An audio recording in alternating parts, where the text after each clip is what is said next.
ቆይ ስለዚህማ ግልጽ አድርገን ማውራት አለብን። ወደፊት የዌብ ዲቨሎፐሮች ተስፋ ምንድን ነው? ይሄ በጣም ብዙ አከራካሪና ብዙ ሰዎች ደግሞ እየጠየቁኝ ካሉት ጥያቄዎች መካከል አንዱ ነው። እነ ቻትጂፒቲ እነ ጊትሃብ ኮፓይለት አሁን ደግሞ ዲፕሲክ የሚባል መጥቷል። እነዚህ በሰከንዶች ውስጥ አንድ ዌብሳይትን ቢልድ ማድረግ ከቻሉ በጣም ውስብስብና ከባድ ናቸው ብለን የምናስባቸውን ኤረሮች ትሬስ አውት አድርገው አግኝተው ከዛም በኋላ ኤረሩን ፊክስ አድርገው ዲስፕሌይ የሚያደርጉልን ከሆነ የዌብ ዲቨሎፐሮች እጣ ፋንታ ምንድን ነው? ዌብ ዲቨሎፐሮች በኤአይዎች ይተካሉ?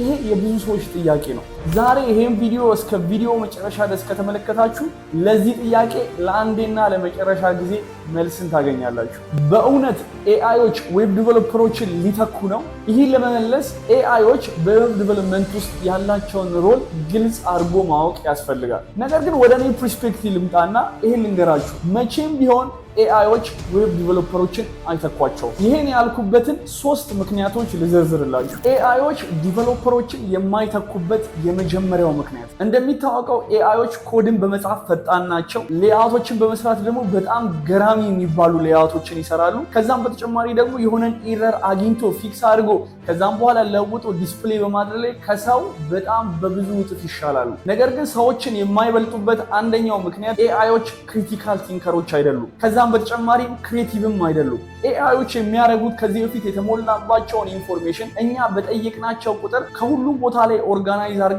በጣም ገራሚ በሚመስል ፕሬዘንቴሽን ያቀርቡልናል እንጂ የራሳቸውን የሆነ ክሬቲቭ ወርክ አይሰሩም። ክሪቲካል ቲንከሮች አይደሉም። ሁለተኛው ሪዝን ኤአይዎች ለፕሮግራመሮች እንደ አሲስታንት ናቸው። ቻትጂፒቲንም እነ ዲፕሲክንም እነ ጊትሃብ ኮፓይለትንም መመልከት እንችላለን። እነዚህን ኤአይ ቱሎች ከተጠቀምን ሰዓታችንን እንቆጥባለን፣ ፍጥነታችንን ደግሞ እንጨምራለን። ነገር ግን እነዚህን ኤአይዎች እንደ ዲቨሎፐር ለመጠቀም ራሱ የዲቨሎፕመንት እውቀት ያስፈልጋቸዋል። የዲቨሎፕመንት እውቀት ካሌላችሁ እነሱ ጋይድ ማድረግ አትችሉም። እናንተ በምትፈልጉት አቅጣጫ እነሱ ሊድ እንዲያደርጋችሁ ማድረግ አትችሉም። እንደዛ ካላደረጋችሁ ደግሞ እነሱ ደግሞ አሪፍ የሆነን ፕሮዳክት ሊሰጧችሁ አይችሉም። አሪፍ የሆነን ፕሮዳክት ማግኘት ከፈልጋችሁ አሪፍ የሆነ የፕሮግራሚንግ ቲንኪንግ ያስፈልጋችኋል። ይሄን ቲንኪንግ ወይም አንደርስታንዲንግ ካላመጣችሁ ኤአይዎች እናንተን አሲስት ሊያደርጓችሁ አይችሉም። ወይም እነሱ የሚሰጧችሁን እያንዳንዱን ኮዶች ወይም እያንዳንዱን ፕሮዳክቶች ለራሳችሁ እንዲመች አድርጋችሁ መጠቀም አትችሉም።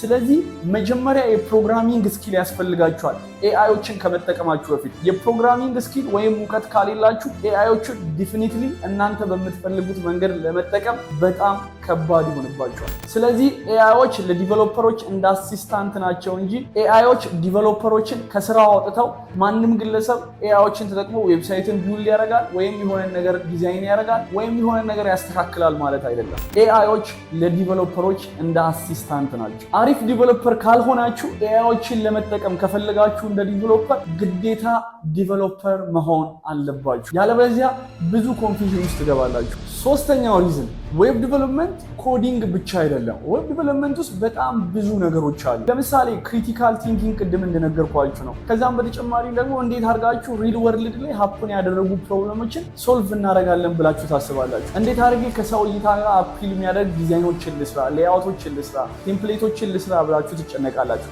ከቢዝነስ ሳይድ ጋር ያለውን ከከስተመር ሳይድ ጋር ያለውን ነገሮች መስራት ትችላላችሁ። ነገር ግን ወደ ኤአይዎች ዳይሬክሽን በምንመጣበት ጊዜ ኤአይዎች ይሄ ተች የላቸውም። ስለዚህ በ2025 ኤአይዎች ዌብ ዲቨሎፐሮችን ይተካሉ? ፎር ሪል እኔ አይመስለኝም። ኤአይዎች መቼም ቢሆን ዲቨሎፐሮችን የሚተኩ አይመስሉኝም። ነገር ግን ኤአይዎችን የሚጠቀሙ ዲቨሎፐሮች በጣም እንደሚተኮሱ እርግጠኛ ሆኜ እነግራችኋለሁ። ስለዚህ ዲቨሎፐር ሆናችሁ ኤአይዎችን ማትጠቀሙ ከሆነ ነግራችኋለሁ፣ ዛሬውኑ ጀምሩ። በጣም ፈጣን እንድትሆኑ ያደርጋችኋል። ቶሎ ብላችሁ ዲዛይኖችን እንድትሰሩ ያደርጋችኋል። ብቻ ብዙ ነገሮችን እናንተ ላይ አድ ያደርጋሉ። የማታውቁትን እውቀት በጣም በትንሽ ደቂቃዎች ውስጥ ማወቅ እንድትችሉ ያደርጓቸዋል። ስለዚህ የዚህ ቪዲዮ ጭብጥ የሚሆነው ኤአይዎች መቼም ቢሆን ዲቨሎፐሮችን አይተኩም። ነገር ግን ኤአይዎችን የሚጠቀም ዲቨሎፐር በ2025 ፖፕ ያደርጋል። ነገር ግን ዲቨሎፐር መሆን የምትፈልጉ ግለሰቦች ካላችሁ ለወራት ስዘጋጅበት የነበረውን የዌብ ዲቨሎፕመንት የቢግነሮችን ክላስ አዘጋጅቻለሁ። በዚህ ክላስ ውስጥ ከ60 በላይ የሆኑ የክላስ ቪዲዮዎችን ታገኛላችሁ። ከ80 በላይ የሆኑ ኤክሰርሳይዝ ፋይሎችን ታገኛላችሁ። ከዛም በተጨማሪ ቅዳሜ ኪውኤንዴ ላይቭ ሴሽን ይኖረናል እና ብዙ ስለ ዌብ ዴቨሎፕመንት እና ኮዶችን እንዴት መጻፍ እንደምትችሉ የሚያሳያችሁ ክላስ ስለሆነ ከታች ሊንኩን አስገብቼላችኋለሁ። የሚመቻችሁ ሰዎች ካላችሁ፣ ቢግነሮች ካላችሁ ሊንኩን ክሊክ በማድረግ ይህን ክላስ ጆይን ማድረግ ትችላላችሁ። መልካም ቀን ይሁንላችሁ። ፒስ